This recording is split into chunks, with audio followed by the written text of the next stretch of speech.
Hello everyone, welcome to Sri Ram's IS YouTube channel. This is your mentor Arzu Kakkad. I hope you all are doing well, things are fine at your place. You're keeping up with your schedule, your revision, and yeah, exam is approaching.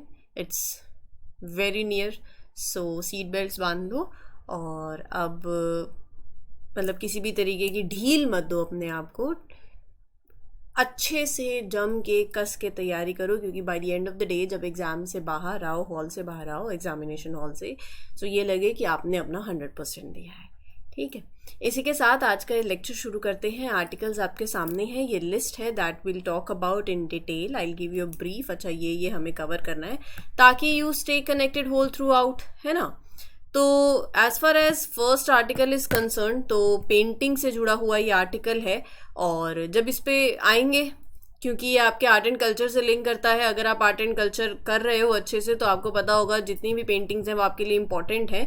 तो ये ज़रूर देखो, जो news में है वो तो करनी ही करनी है। बाकी स्टैटिक से जैसे आज ये है तो आप अपना स्टैटिक से कवर कर लो पेंटिंग्स वाले टॉपिक को। तो इस तरीके से ही जो आर्टिकल्स हैं वो आप कवर कर पाओगे, साइड बाय साइड अपना स्टैटिक जो है वो लेते चलो।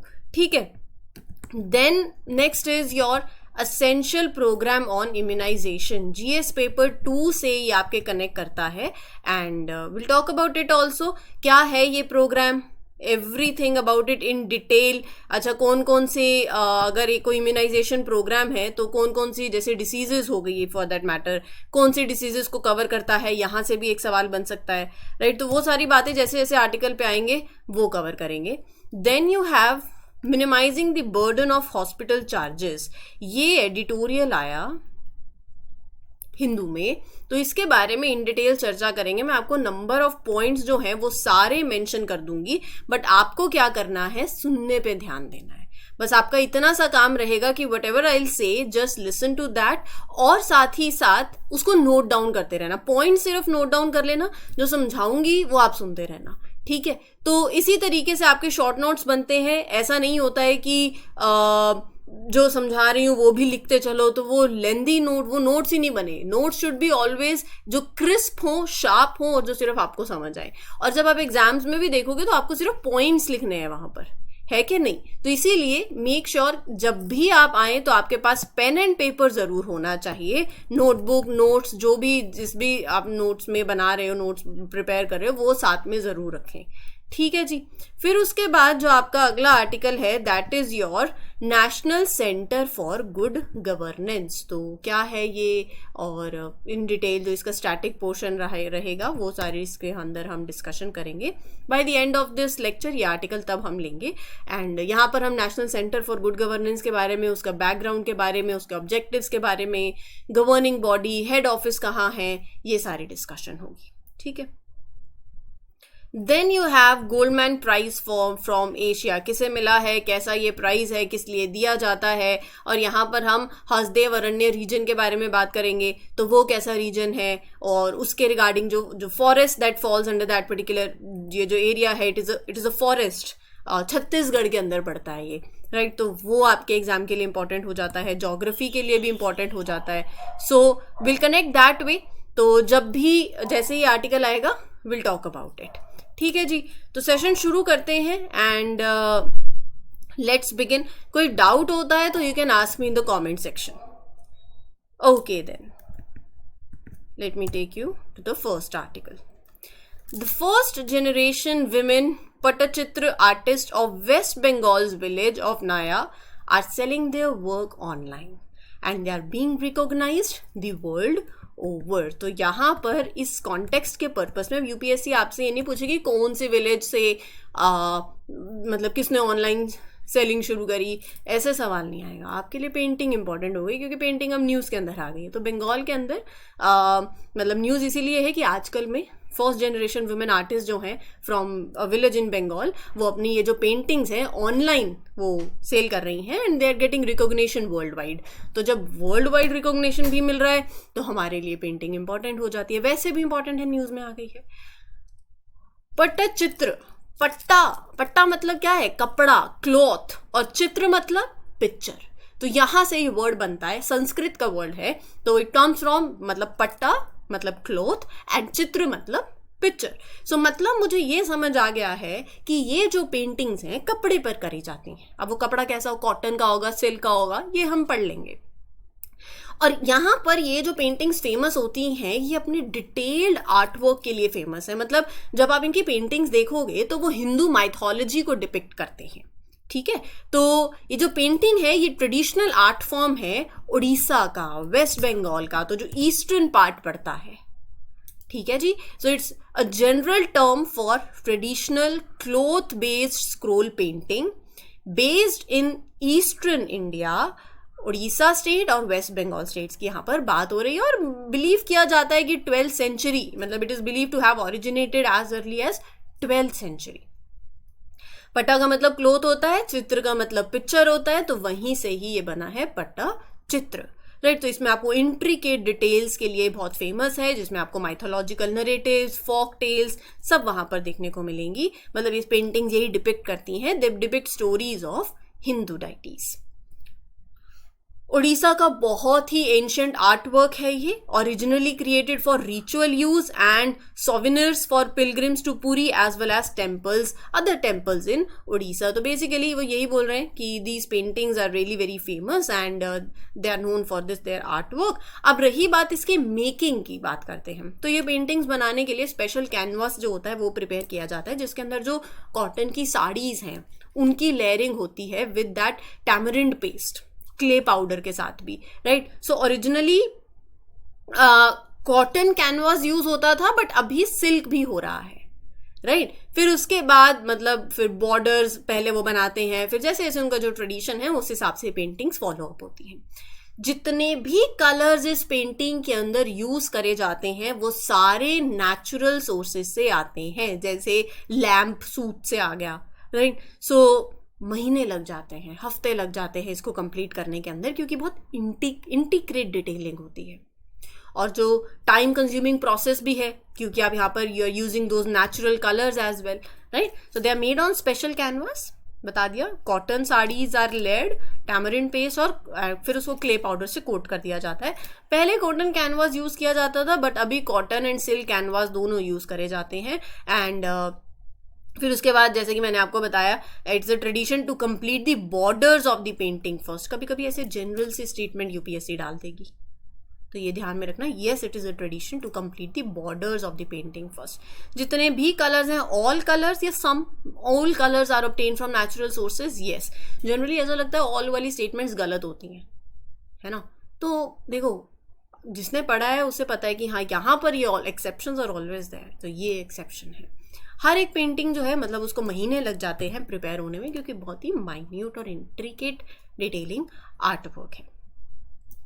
2024 ये जो साल है इसको कमेमोरेट किया जा रहा है 50 years since the launch of EPI, Expanded Program on Immunization by WHO in 1974, which is now known as Essential Program on Immunization, EPI. तो EPI मतलब Essential Program on Immunization, it was previously called as Expanded Program on Immunization. Expanded Program on Immunization 1974 के अंदर। इसका main goal क्या है कि जितने भी बच्चे हैं, जितने भी कंट्रीज के अंदर हैं, उनको लाइफ सेविंग वैक्सीन दी जाए। So by time it has evolve, और अब इसे बोला गया essential programme on immunisation. Initially ये प्रोग्राम कवर करता था protection against 6 childhood vaccine preventable diseases. Tetanus हो गया, bacillus Calmette, BCG, Guerin, diphtheria, measles, polio, सवाल बन सकता है यहाँ से। बाद में WHO ने इसके अंदर 7 और डिसीजेज ऐड कर दी। तो कौन कौन सी एडेड हैं? 13 के 13 याद करने पड़ेंगे। आई वुड सजेस्ट कर लो, राइट। तो इसमें रूबेला हो गया, HPV हो गया, रोटा वायरस हो गया, COVID-19 for adults it is also included. तो total 13 diseases are covered. India launch the EPI in 1978, फिर इसे रीनेम करा 1985 में as universal immunisation programme. Objectives क्या है? विदाउट अ डाउट सबको पता होंगे। Main goal of UIPR immunisation coverage को बहुत जल्दी क्विकली इंक्रीज करना है, क्वालिटी ऑफ सर्विसेज को इम्प्रूव करना है कि वैक्सीन प्रॉपरली सेफली दी जाएं by the trained health care workers. और अभी तो कोविशील्ड वैक्सीन को लेकर जो न्यूज़ भी चल रही है, राइट। तो बात कहने की है कि कॉन्टेक्स्ट को कोई भी हो, इंपॉर्टेंट है ये article. Cold chain system should be reliable and you should establish that. See vaccine जो है ना, आप उनको एक सर्टेन टेम्परेचर पर रखते हो ताकि वो इफेक्टिव रहे। तो ये प्रोग्राम इंश्योर करता है कि एक डिपेंडेबल सिस्टम हो ताकि आप वैक्सीन को, you keep vaccine cold all the way, right. जहां पर वो दी जा रही है हेल्थ फैसिलिटी में, वो रास्ता भी जो पूरा, जो देखो वैक्सीन को एक सर्टेन टेम्परेचर चाहिए ना ताकि वो इफेक्टिव हो, तो वो जो सप्लाई है, चेन सिस्टम है, that should also be established and it should be safe and reliable also। ठीक है। अच्छा, प्रोग्राम कैसे कर रहा है, क्या कर रहा है, सही कर रहा है, नहीं कर रहा, कोई नेसेसरी इंप्रूवमेंट की ज़रूरत है या नहीं है। सो मॉनिटरिंग परफॉर्मेंस पे भी यहाँ इसका ऑब्जेक्टिव है। फिर उसके बाद इंडिया का मकसद है, ये ऑब्जेक्टिव है इसका, कि अपने को वैक्सीन हम प्रोड्यूस करें एंड किसी और कंट्री पे रादर रिलाई करने के बजाय we ensure a steady supply and we want to become self-sufficient in the vaccine production as well। तो ये इसके पर्टिकुलर ऑब्जेक्टिव्स थे प्रोग्राम के। Eligibility very important. UIP क्या सबके लिए है? Yes, it is for everyone। Is it including pregnant women? Yes। Children? Yes। तो वो अपने आसपास के जो भी प्राइवेट हेल्थ फैसिलिटी है, गवर्नमेंट हेल्थ फैसिलिटी है, जैसे आंगनवाड़ी सेंटर्स हो गए, जो भी डेजिग्नेटेड इम्यूनाइजेशन सेशन साइट्स हैं, वहाँ पर जाइए, right? They can go there। So this program when I'm talking about UIP, it provides vaccines for free against how many diseases? 12।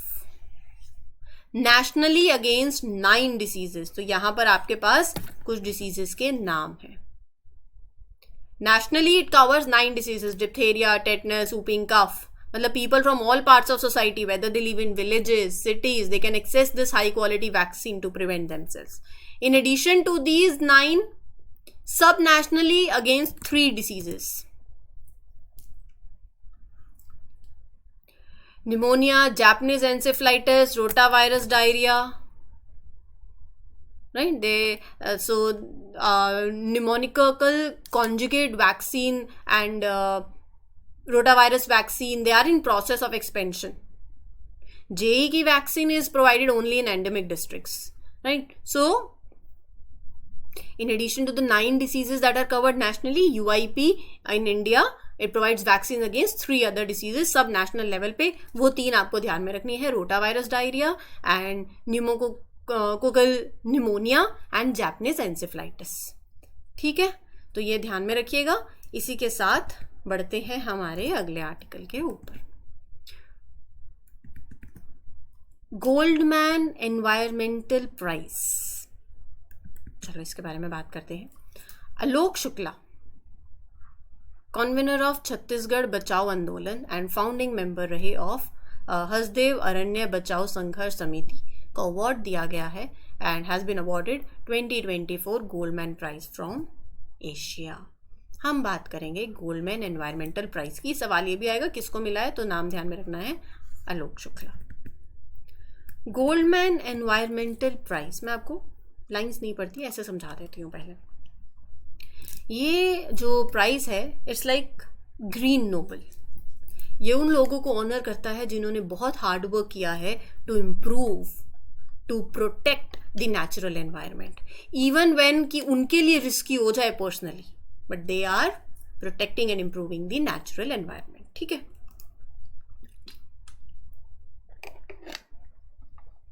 इन्हें ग्रास रूट एनवायरमेंटल हीरोज बोला जाता है। क्यों बोला जाता है? क्योंकि ये लोकल प्रोजेक्ट्स जो है ना, they are involve in local projects जहाँ पर कम्युनिटी साथ में आती हैं। So that is why it helps you to make a very positive difference, right? So it recognises grass root environmental heroes. तो it is also known as green Nobel. ये सब बातें मैंने आपको बता दी हैं। ठीक है जी। तो Alok Shukla, who received this prize from Asia in 2024, is a very great example. He is a part of the organisation that is fighting to save forest in Chhattisgarh. अब रही बात जो हसदेव अरण्य फॉरेस्ट है छत्तीसगढ़ के अंदर, it's like lungs of the state. ये 1.7 million hectares के area पे स्प्रेड है। प्लांट्स, एनिमल्स के, मतलब it is home to 25 endangered species, अलग अलग किस्म के मेडिसिनल प्लांट्स यहाँ पाए जाते हैं. तो ये फॉरेस्ट बहुत क्रूशियल है for a river also, that is Hasdeo river. Just give me a minute. हाँ, जो कि ट्रिब्यूटरी है महानदी की. इंपॉर्टेंट है, होमवर्क पता चल गया. इस रिवर के बारे में पढ़ना है, महानदी के बारे में भी पढ़ना है. अच्छा, पूछा जाए कि पहला प्राइज सेरेमनी कब हुई थी, तो 1990 में हुई थी, 16 अप्रैल, अर्थ डे के साथ कॉन्साइड करी. तो ये जो रीजन है Hasdeo Aranya region, it is the largest unfragmented forest in central India. Sal, teak forest यहाँ पर आपको पाए जाएंगे, देखने को मिलेंगे. इंपॉर्टेंट आर्टिकल है. Courts nudge on hospital charges a reform opportunity. बात करते हैं इसके बारे में. पहले तो मैं आपको बता दूं, आपके जीएस पेपर 2 के साथ भी आर्टिकल कनेक्ट करता है. एडिटोरियल है, so it will take time, will talk about it in this detail, ताकि हर एक पहलू इसका कवर हो जाए. पेपर 2 से भी लिंक करता है, पेपर 3 से भी लिंक करता है. हेल्थ से, गवर्नमेंट पॉलिसी से, गवर्नमेंट बजटिंग से भी यहाँ पर आप लिंक कर सकते हो इसको. देखो, बात ऐसी है कि 2024 में फरवरी में सुप्रीम कोर्ट ऑफ इंडिया ने हियर करी एक पीआईएल, जो कि थी कि जो प्राइवेट हॉस्पिटल्स होते हैं ना, वहाँ पर मेडिकल प्रोसीजर की कॉस्ट बहुत ज़्यादा है. कोर्ट ऑब्जर्व्ड कि जो रेट्स हैं ऑफ प्रोसीजर, जैसे कैटरेक्ट सर्जरी हो गई, वो बहुत वैरी करती है कंट्री में. मतलब गवर्नमेंट हॉस्पिटल्स में जाओ तो 10,000 रुपये में हो जाएगा, प्राइवेट हॉस्पिटल में जाओ तो वहीं 1.5 लाख रुपए लग रहा है. तो इस इशू को एड्रेस करने के लिए कोर्ट ने रेफर किया क्या? कोर्ट ने रेफर किया rule 9 of clinical establishment registrations and regulation act 2010 and clinical establishment central government rules 2012. मैं इनके बारे में आपके साथ बात कर लूंगी, बट ये जो रूल्स हैं, दे रिक्वायर कि जो क्लिनिकल एस्टैब्लिशमेंट्स हैं, they charge rates for the procedures and services जो कि एक स्पेसिफाइड रेंज में हो, and that is determined by central government in consultation with state government. Central government in consultation with state government. ठीक है. तो court ने डायरेक्ट किया केंद्र को, सेंट्रल गवर्नमेंट को, कि भैया you find out ways to regulate the rates of hospitals procedures in the private sector. और अभी के लिए एज एन इंटरिम मेजर क्या करो, it suggested using the rate set by central government health scheme. If the government failed to regulate the rates on its own, then you can refer to the central government health scheme के द्वारा जो rate set किए गए हैं, right? ताकि medical जो procedures हैं वो अफोर्डेबल हों और वो एक्सेसिबल हों टू द जनरल पब्लिक. ठीक है जी. क्या रीजंस हैं कि हेल्थ केयर कॉस्ट इंडिया के अंदर बढ़ रही है? हम हमेशा ये पॉइंट लगा देते हैं कि हेल्थ केयर कॉस्ट इंडिया में बढ़ रही है, अफोर्डेबल नहीं है गरीब लोगों के लिए, सारी बात. क्या आपसे पूछा जाएगा कि मुझे रीजंस बताओ, वो कौन से ऐसे रीजंस हैं जिसके चलते, मतलब I am saying that these are several reasons where which say that health care cost in India they are rising. ये कारण है. क्या कारण है? ये कारण है. ये पॉइंट्स मैं आपके साथ शेयर कर रही हूँ, आप इनको एज इट इज लिख सकते हो और इनके बारे में आई will give you a brief discussion. पहला क्या कह रहे हैं, इंडिया के अंदर मोस्ट हेल्थ केयर सर्विसेज जो हैं वो प्राइवेट प्रोवाइडर्स प्रोवाइड कर रहे हैं, जो अपने मार्केट के डिमांड के बेसिस पे अपने प्राइसेस बढ़ा देते हैं, कम कर देते हैं. तो यहाँ पर प्राइसिंग अनफेयर हो जाती है. तो अनरेगुलेटेड है और प्रॉफिट ओरिएंटेड हो गई. अपनी अर्निंग बढ़ाने के लिए अननेसेसरी ट्रीटमेंट्स बता देंगे. पहली बात ये रीजन है. दूसरा रीजन ये है प्रॉफिट ओरिएंटेड सिस्टम है, तो हेल्थ केयर प्रोवाइडर्स में encourage patients to undergo unnecessary test और ट्रीटमेंट्स, क्योंकि प्रॉफिट ओरिएंटेड है. तो सप्लायर इंड्यूस्ड डिमांड, ताकि उनका रिवेन्यू बढ़े, राइट? फिर setting see benchmark prices to regulate the health care cost is a solution. लेकिन देखो, मैं बोलूं कि बेंचमार्क मतलब यू सेट सर्टेन प्राइसेस ताकि आप हेल्थ केयर कॉस्ट को रेगुलेट करो, लेकिन वहां पर ना दिक्कतें क्या हैं, चैलेंजेस आते हैं रेगुलेशन के साथ कि प्राइस डेटा अनरिलायबल है, रेगुलेटरी फ्रेमवर्क्स बहुत वीक हैं, पेशेंट्स की नीड्स बहुत डाइवर्स हैं, और ऊपर से अगर मैं बात करूं कंपटीशन की, तो दैट इज इनसफिशिएंट कंपटीशन. सिर्फ गवर्नमेंट हॉस्पिटल पे कंप्लीटली रिलाई कर लेना फॉर कंपटीशन, क्योंकि वहां पर लॉन्ग वेट टाइम्स रहते हैं, क्वालिटी इश्यूज फिर आ जाते हैं। Patient still opt for private providers, चाहे वो हाई रेट चार्ज कर रहे हो, क्योंकि हमें ये परसीव होता है कि बेटर सर्विसेज हैं, है कि नहीं। फिर उसके बाद और क्या रीजंस है, high out of pocket expenditures. देखो ये तो एक प्रॉब्लम है इंडिया के अंदर। मोस्ट हेल्थ केयर प्रोवाइडर्स जो हैं they are small scale businesses, और ऊपर से high out of pocket expenditure से आप क्या समझते हो, मतलब जो पैसा आ रहा है वो डायरेक्टली हेल्थ में, मतलब वहां जा रहा है, you are paying for health care services. और इंडिया के अंदर more than half of the health care spending जो होती है ना, that is done in this way, ठीक है। फिर उसके बाद आता है कि देर आर इम्प्लीमेंटेशन तो है, मतलब वो वीक है। when laws are implemented weakly na, तो it's difficult to control the healthcare providers behave also. Enforcement is weak, right? Then what else? corporatization of healthcare, मतलब पहले क्या होता था, बड़े बड़े हॉस्पिटल्स जो हैं they were run by charitable trust और फाउंडेशंस। अब क्या हो रहा है, many of the hospitals operate as corporation, profit making धंधा बन गया है, right. Then you have inadequate investment in public hospitals, ये भी एक कारण है। पब्लिक हॉस्पिटल्स जो हैं, जो प्राइमरी हेल्थ केयर सेंटर्स हैं, वो उन्हें इतनी इन्वेस्टमेंट नहीं मिल रही है। Although government regulates medicine prices, कैसे, through drug price control orders. मतलब there are problems, like doctors are not showing up work in public health care, कि पैसा कम मिलता है, पे लो है, लो पे है, इंफ्रास्ट्रक्चर लैकिंग है, टेक्नोलॉजी लैकिंग है वहाँ पर। मतलब 2000 लोगों के लिए एक ही बेड अवेलेबल है, ये मैं नहीं कह रही, it is according to World bank.